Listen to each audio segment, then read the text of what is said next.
Hey guys, welcome back to another episode of the Coin Shop Podcast, along with my brother Matthew Duncan, our special guest Greg Marcus. My name is Kenny Duncan Jr., and we welcome you and we appreciate you guys tuning in. Thank you very much for sticking with us. And without further ado, I'm going to introduce our guest today, Greg Marcus. Greg, thank you for being on. How are you? Great. Thank you for having me. Yes, great to be here. Always good. Well, we're glad you're here too. One of the first things we were just talking about this was, well, you had just mentioned New York show. Yeah. So, yeah. You know, like when there's markets like this, you know, there are people who position themselves in the right way to be able to withstand storms. Right? Absolutely. So you got highs and lows. And the highs, it's easy to go out and buy a new watch, buy a new car, buy a new house, get married, get 3 dogs, 9 kids, that type of thing. When it's a down market, it's trying to figure out, you know, how long you can drudge through this. And if you're smart in a down market, honestly, I think it's the best time to make the most money. But one of the things that would hamper you in making money is people trying to steal from you. Yeah. Right. That's pretty tough. It happens all the time. I mean, you see it all the time, every day. There's always just going to be somebody who wants to try and take advantage. No doubt. And that's in any market, but really in bad markets, really crazy stuff happens. Yeah. So you got to be really careful. And you have to, if you have a coin shop, you have to make sure that your guys are engaged in every deal, because it could be the sweet old lady. Mm-hmm. It could, you know, remember Gangster Granny hit us with a fake 11D 2.5 about 7 or 8 years ago. She was like 75 years old. She worked the crap out of us. Yep. She did. She hit us for about 7,500. Hey, I won't forget, and I never will. All right. But, yeah, Granny got us, but we love her anyway. Yeah, we forgive you, Granny. We forgive you. Don't be bringing more 11Ds, though, up in here. You better not bring another 11D in here. That's right. I'm going to have you escorted out of this place. But we actually, so we got, and we have been under assault lately with a lot of fake gold. So, like, just your normal chains, right? Just your normal chains. Oh, look, it's a matching bracelet. Oh, it's a set. Oh, you're about to get screwed because it is 100% absolutely fake. And we were just talking prior to the show. This one, they stamped this 18 karat, which if you've been in the business for at least a week, you'd know real quick that this is not anywhere close to 18 karat. But it does show you the desperation a little bit, because it does come in waves, and this is definitely a wave that, you know, things are starting to come in a little bit. We bought some really great deals over the counter in the last couple weeks. Mm-hmm. It's been, you know, we've got with coin shows and just gotten back from the fun show, now kind of transitioning into this. It's been busy. Yeah, it's been busy. Right? Yeah. I mean, we had a little taper off. You know, Christmas was a little bit different in terms of foot traffic, in terms of overall revenue.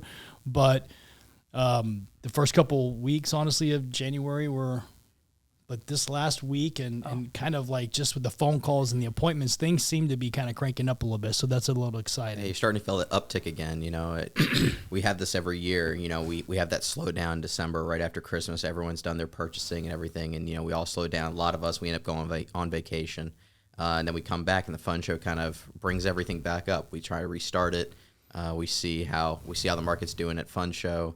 And then all of a sudden things start to take off again and things start moving. Yeah. And well, it helps when the metals move. Right? Absolutely. Yeah. Up and down. I mean, it's, you want to see that. You don't want to see that, you know, stagnation. Yeah. You know? Yeah. You either want it to make a move either way. Yeah. You know, we can trade in any environment. It's just really hard to trade when there's no action. Right. Right. Because there's no headlines. There's no, no one's talking about it. Right. Yeah. So, so the Houston Money Show, it's in Conroe, at the Lone Star Convention Center. Mm-hmm. Yep. We've been going there for the last couple of years. It's actually a pretty decent show. You have some dealers that come in, you know, via, you know, different parts of the country. We always seem to do pretty well there in terms of retail, in terms of wholesale buying. It always seems to be somewhat interesting for a day and a half. So I would encourage you, if you're retail folk, definitely get out there. If you don't hear this till after the money show, then you probably 2024. Then you'll know to mark it on your calendar. Yeah. Third week of February. That's a good show. I would say if it was I don't know, 10 miles closer to here, it would be a lot busier, but it's a good place to have a show. Nice big space. You still get traffic in there, though. I mean, we've seen those tables are a little close together, and you get it every once in a while. Guys are banging up against each other. I mean, guys want to look at But want to look at stuff. It's in Conroe. Yeah, it's in Conroe. Yeah, it's not Houston. The Houston Money Show is in Conroe. Yeah. So when this whole thing came about, we weren't in the position that we were in, right? No. Today. I personally think that we need to have a show in Houston. Yeah. This is the fourth largest city in the country. Yeah. There's 4.5 documented people here. And there's plenty Feels of places 8 million. that have the space. Oh, definitely when you look at the traffic outside. I mean, oh my gosh. Nuts. It is nuts. And just look at foot traffic in the store. Foot traffic, it's just... There's people everywhere. People freaking everywhere. Yeah. I mean, it's just insanity. And to think that if you just moved it 20, 30 miles closer, then you would really get a lot of Houston traffic. But a lot of people in Houston don't necessarily want... If you live inside the loop, people don't want to leave the loop. Right? Well, that's how city people are, right? Yeah. City people like to stay within their city. Some don't even want to go across to the other side of the freeway. Yeah. Right. Oh, I don't want to go. I don't go past the train tracks on Washington because as you you I have told that. You. Yeah. So, having a coin show in Conroe that used to embody Houston, it's just still been a tough transition, and it's hard for me to get other people to come because they're like, but it's not in Houston. Yeah, it's a good dealer show. What's the? It's a good. Yeah, that's really what it is. It's a really good. It's a good place to bring all your fun wares. Right. All your purchases at fun, and bring them to this show. And it's a good barometer to see. Okay, can I make any money on this stuff? Right. Right. Did I? Was I 5% too much or 5% in the good? Mm-hmm. Right? Is there? You can find out real quick. It's also a good dump off show. There are some guys here that you can dump off stuff. Yeah. You had a pretty good paper show last time, right? I did. Yeah, I sold some paper. Sold some Texas. But you bought a nice deal too from that Calderman guy, didn't you? Mm-hmm. Oh yeah. Yeah, Calderman. Yeah, Rob. I've never met him, but yeah. I met him, I guess, because he talked to me, but he said, "Hey, man, I had a great deal with your brother." I was like, all right. Yeah. That's awesome. That's right. That's great. Yeah. Yeah, Rob's good. Mm-hmm. Yeah, buy some paper from him. So, and I will say it's also, we always end up buying deals at that show. So people that don't get into the city, they wait for Conroe to bring U.S. coins, their coin collection. Oh, absolutely. And for sure. Yeah, they'll hit us there at the show. They'll just wait. We bought some great ones. Yeah, and you're right. And we've had some time thieves. Well, last year we had a pretty couple. Yeah. So, what are you, okay. I know what you're hoping to see. What are you hoping to see at this? Like, what's a magical show for you? Tell me, tell me. So like, first, why don't you get a little bit in your background. Tell us a little bit about who you are, how you got in the business, how long you've been in the business, and, why come to a show like this? What intrigues you about this show specifically? Okay. Okay. Yeah. So I first started coming to this show when I was at George R. Brown in Houston. And it was one of the bigger shows that I had attended. But I started in the business 2015. Prior to that, I did work at a shop for 1 year. A lot of what I was learning was just how to work with people, and then also counterfeit detection. That's something we're going to get into, of course. And that's something that I really, really had to focus on, because just like we deal with scams every day, we, as coin dealers, we all have to look with other coin dealers on, to see if something's actually real or not, because there's just so much of it out there. So started in 2015. That's when I started Front Range Coin, and I love going around the country, going to all these shows. But Houston in general was always a show that, it was this more laid back feel, not like the majors. You had this more laid back feel. There's that real buzz that you don't really get. You know, it has that Southern buzz where it's like you can actually negotiate and work with these guys. You can actually talk to them about their life and what's going on, and it's not just about business. Right. You get to do all those things, and you don't usually get to do that like out in the California shows or Baltimore, stuff like that. This is one of those places that not only is a lot of business being done, but relationships are being that you're growing. And that's not something you get with a lot of the Texas majors. hospitality. Texas hospitality, that Southern hospitality. That's right. a pretty good Like point. it. Yeah, I like that point. Yeah. So you're right. There's a lot of stuff going on, but it's pretty calm in terms of being able to sit down and you don't feel like you're like under the gun. You have to like run to every table. No, not at all. At all. But and what I like to look at, I've always done better date type. That's always what I've done. All the better date materials, what I like to do. I've been buying it since the beginning. That was what my collection was before I sold it off to start the company. And that's what I like to find. Every once in a while we find some really, really cool pieces on the floor. Or some like older holders. I've bought white label NGC holders here. I've found I find SVBs almost every show I come to. Yeah. And it's just that's the type of material I love to see. I want to see that better date material. And I just also want to see what's new. There's a lot of people here that I don't see at Fun. I haven't seen them in several months. And it's nice to come to a show where maybe I don't see these guys very often, so you do get to really see what's new in their showcases, but then also you get to see what's new in their life. Oh, cool. Yeah. So the draw is, obviously fresh coins. Mm-hmm. You get a lot of shops that come, a lot of guys that have shops that come. It's easy for a lot of the guys in Louisiana to make the trip over. Mm-hmm. Right. There are some people that come in from Oklahoma. There's a couple Arkansas dealers that come in. So it does have some draw. Oh, absolutely. Right. And, we just got to keep figuring out how we can do our part to make it, bigger and try to get it a little bit closer to the city. Yeah. Just a little bit. Yeah, it's more than a regional show, but it could definitely keep growing. Like there is definitely It's not room. a TNA. It's not a TNA and it's not a regional. Right, Exactly. It's like right in the middle It there. is. Yeah. Well, we used to be George R. Brown. It was a pretty big. Yeah, but show, then right? then Heritage. Yeah, then they stopped having the auction here. And, That's what it was, There's a lot of that traffic came from the auction. When they did the remodel, I think the prices went up at George R. Brown. Mm-hmm. George R. Brown prices probably tripled since We had our deal. Yeah. because they've got that Discovery Green down there now. They've got all those restaurants and stuff down there, and they're charging more a square foot. And to be honest with you, the show was shrinking. I mean, the reason why, the market then in 2015, and it just wasn't the same. Right? No, it wasn't. I mean, we were on a downturn. Yeah. I mean, flat out, we And were it on a downturn. Stayed a downturn for a while. It did, and that's when I started. I mean, I started in that downturn. Yeah. And it was interesting. It was a very, very different feel than what it was the last couple of years. Yeah. Very different. Tough trading, and that's kind of what I'm saying. It's crazy that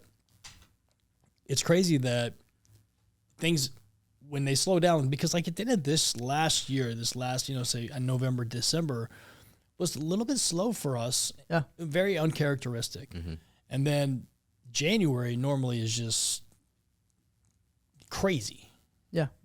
Crazy. Didn't start out, but it's been slowly there. growing. It's getting there. People are still buying coins. I'm shocked. I was shocked by at the Fun Show how many dealers were buying coins They were and how running like active crazy. it was.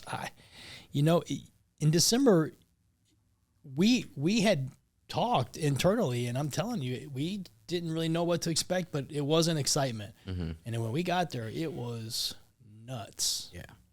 I mean, people were not stationary at all. You just didn't see it. I mean, guys were running around everywhere. I know. It was unbelievable. I mean, every table I went to, there was someone else there every time. I don't think I was ever the only other person at that table.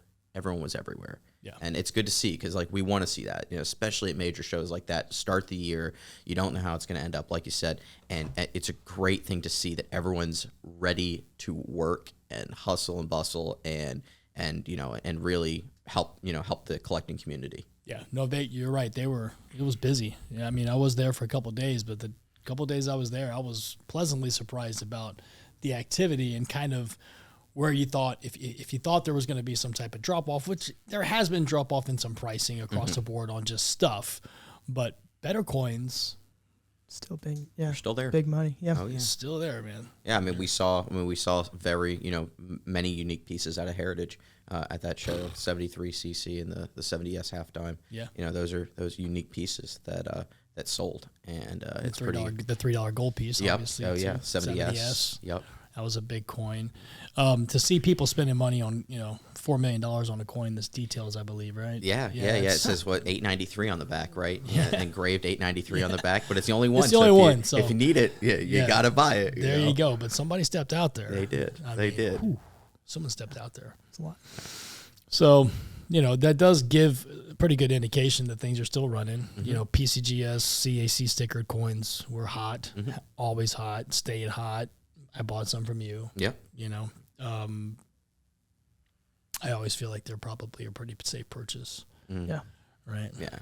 Well, I mean, you still see that as that standard. You still see that PCCAC as like that pinnacle standard of what quality looks like. Yeah. Right. I will say I've seen and I saw at this show. I bought more NGC coins than I've ever bought before at a show ever. Yeah. There was a lot of nice coins in NGC holders, and I'm not. I didn't really sit down and spend a lot of time trying to think about what, maybe, some people wanted to split their grading with PCGS and NGC just to see kind of what was going on, or, maybe they've had some of these coins, but the coins all looked fresh, holders were fresh. But I bought a lot of really nice, what I thought to be very accurately graded NGC coins.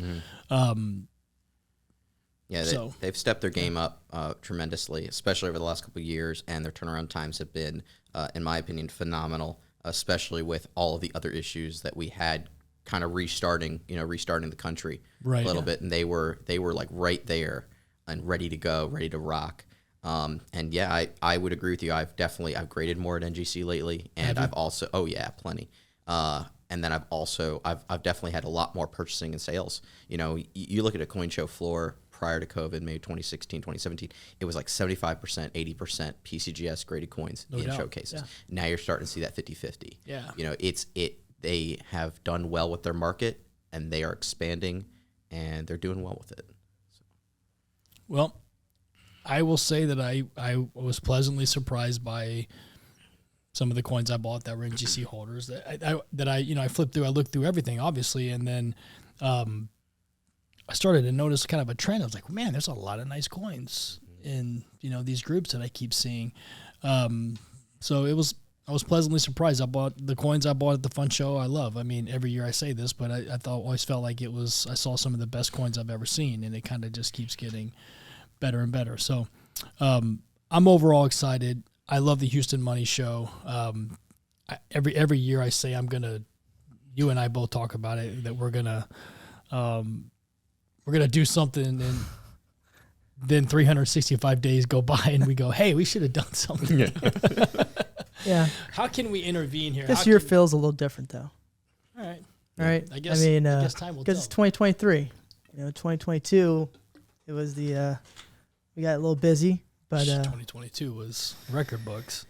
But we're gonna, when we get closer to 2024, we'll have something, I'm sure. And I think 2023 is like the year to show what you're made of. I think that's what this is going to be. The year to show what you're made of. This is the year to show that you can not only stick with it, because it's not going to be the crazy incline that we had the last couple of years. No. This is to show that you can hang with this type of industry, and you can expand, and you can learn and adapt. And I think that's what this year is really going to be about. That's actually a very interesting perspective, because that's about the way we're going into this year with that same mindset. Maybe not so much as what I'm made of, but more or less, this is going to be the year that you'll see the guys that were thriving, if they can continue to thrive without the volume. Because there's going to be in my opinion, there's going to be a downturn in volume. It just is. Yeah. Can you open your spreads enough to those relationships that you talk about, when you have that time to sit down and talk to a guy, for 30 minutes, where normally like at a fun show, it's like 30 seconds, a fist bump, and you're you're moving, because time is money. You can't sit around chit chatting all freaking day. You got to get the floor, right? You got to buy coins. You got to write checks. At this show, it's that way, but it is a lot more calm. And you can get to, you know who you need to get to and you know who you need to spend with, but those relationships that you build in markets like this are very important because it's that deal that you've got to get offered and you've got to be offered first. Right. Yeah. Right. And it's, that's the nature of this business. It's the nature in any collectibles. I mean, first shot, wins, right? Yeah. But here's more importantly, because you've got a lot of people that might have bought coins or offered coins or didn't go to fun or did go to fun, and they're all going to be here, right? And they're going to be eager to sell, in my opinion. Yep. Yeah. They want to make sure that these things keep moving even after fun, after the major. This isn't 2022 where your coins are going up every grace sheet. Right. Yeah. Right. This is or faster. Yeah, roll up the sleeves and or faster. Or faster. Well, yeah, a lot of people didn't realize it until the grace sheet came out, right? But that's I'm like, I'm going to buy this back for 15% more than what I, than what I bought it and what I sold it for last week. Yeah, I don't think that's going to be the case. I hope it is. It would be amazing. And, we're going to play it. And if that happens, we're ready. Oh, yeah. But if it doesn't, we're going to be ready for that too. Because we've been there. We know what that's like already. Now we have to go back possibly to what we knew before. Right. So, well, cool. What kind of items do you bring at the show? This is a live question from one of our followers. So what we're going to bring at the show would be our normal U.S. type. We will bring some bullion, not a lot, but just a lot of our new type, some of our, better date, key date, small size. I've got a couple dollar sets that we bought. They'll have some really nice pieces there that I pulled out of that deal. I'll have some better date gold, some type 120s, a lot of PC, NGC, CAC stickered coins. Pretty much our inventory, mostly what you see online. There's some stuff that we haven't put online yet that we're going to bring there. Yeah, we have some boxes that we're going to bring some fresh material. Yeah, it's actually being stickered as we speak. We're gonna bring some watches, some jewelry watches for bring Valentine's some paper. Day. Yeah, bring some jewelry. We'll bring all kinds of stuff. Listen, when we're at these shows, we're dealing. Yeah, we're dealing. Like and I'll speak for U.S. Coins. When we go to those shows, we are dealing. Yeah, for sure. I'm ready to roll at these shows. Yeah. Because if I'm gonna do a deal, I want to do a deal with somebody that's in our backyard. Right. I want to do a deal with somebody that I can grow a relationship with, or somebody that, that maybe lives in the woodlands that doesn't frequent as much, but the store. They go to the show and they're like, okay, I'm going to spend 6 months worth of my coin fund money because I haven't been able to get to U.S. coins or whatever. Right. Yeah. Or, I saw the pictures online, but I wanted to see the coin in hand or whatever the case is. Right. Yeah. So that gives that customer the opportunity. And you always want to keep the collecting close by. You want to make sure that the people around you, are the ones that are being taken care of first. Yeah. So, and that's what the Conroe show is really, I would think, would be about for both of you and for U.S. Coins. So why don't you give, you started off on your own. I mean, I've read, you've told me your story. I mean, we've been friends for, 4 or 5 years now. So I know your story. Why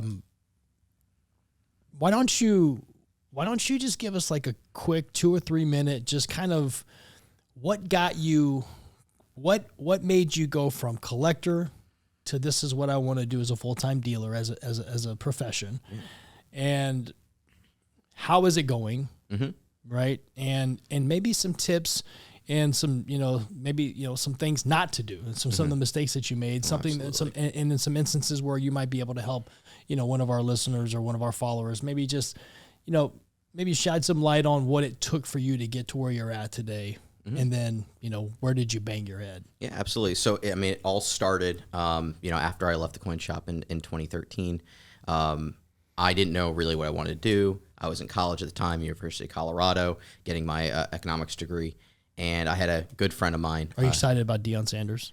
I am a little excited about Deion Sanders. Okay. He's starting to get the recruits. It's cool to see it. Of course, Prime, baby, Prime. It's Prime, baby. Yeah, yeah. I'm pretty excited about Prime. I get a little fired up when Prime gets fired up. Oh man, he gets the whole room lively. Man. I'm a Florida State guy. Grew up watching Florida State football. Watched Deion Sanders. Followed him, all the way through. Watched him play, World Series and everything. Just when I was a kid, so I'm 43 years old, about to be 44. Prime was the guy. Yeah. You take whoever the guy is today and you got to multiply it by 10 because Neon Dion was something else too. I mean, the guy literally got on a flight to play in a playoff baseball game and then, play football during the day and then at night went and played a playoff baseball game. Wow. It's nuts. I mean, Yeah. dude. And was Talk a about work stud. ethic. Talk And about was a work stud. ethic. Not like he was on freaking special teams or something. And sorry if you're on special teams because you're better than me. But this guy was playing at an elite level. Yeah. I mean, I think he was leading off for the Braves, if I remember correctly. I'm not sure. Olivia, can you check to see if Deion Sanders led off for the Atlanta Braves? I think it was 1994. That's amazing. World Series when they beat the Twins beat them just look up Deion Sanders and look up batting order. 96? I think it might have been 96. It's 94, 95, 96. Yeah. One of those ranges. Yeah, one of those years. Anyway, so as we're there, so you're at the coin shop. Yep. You're at school. Yep. You're economics degree. Where are you at now? yeah. So and so I left, and I still have this coin collection. I have light key dates. Nothing crazy. I think I had an XF45 graded SVDB. I had stuff like that. It was all this stuff that I never thought I'd ever own. Right, it was about $6,000 worth of material, and I had a friend. His name was Brian Markle. Unfortunately, he did pass away a few years ago. And Brian's like, why do you just let these coins collect dust? And Brian was never really a collector. And I was like, well, this is just what I know. I started collecting at the age of 7. My grandfather showed me coins. He was a wholesale stamp dealer in the 70s and 80s. And he's like, well, take pictures of them. Take pictures of them, sell them. And then one day you're going to see in an auction, you're going to see in someone's high-end set, you're going to see a coin that you placed. And you're going to get that warm feeling back like when you purchased it for the first time when you were collecting. And it really spoke to me. It resonated. So, I started selling off my collection. Then in January 2015, I'm sitting in my buddy's house, and we're like, I got to come up with a company name. Like, it's time. Like, let's actually start this business.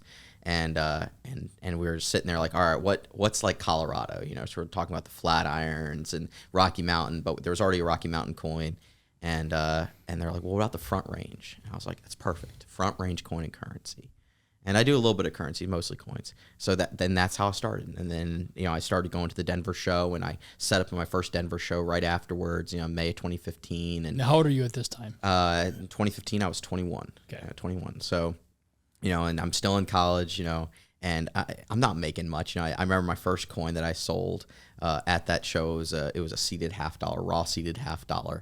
And I really loved the commotion. I loved being at a coin show and seeing new people and being able to deal with anybody that was there. And you as a table holder, you seeing on that side what it's like. And it's just a complete different feeling. You get like this aura. And it was a lot of fun to do that. And I was hooked. So I started working for Lyft part-time. I was a Lyft driver for the first year, and that's how I paid my bills, my rent, everything. And I put every dollar I could back into coins. And when I graduated, my grandfather, he's always been my closest, my closest person in my family with me. And he looked at me, he's like, so what are you going to do? And I said, well, I want to be a coin dealer.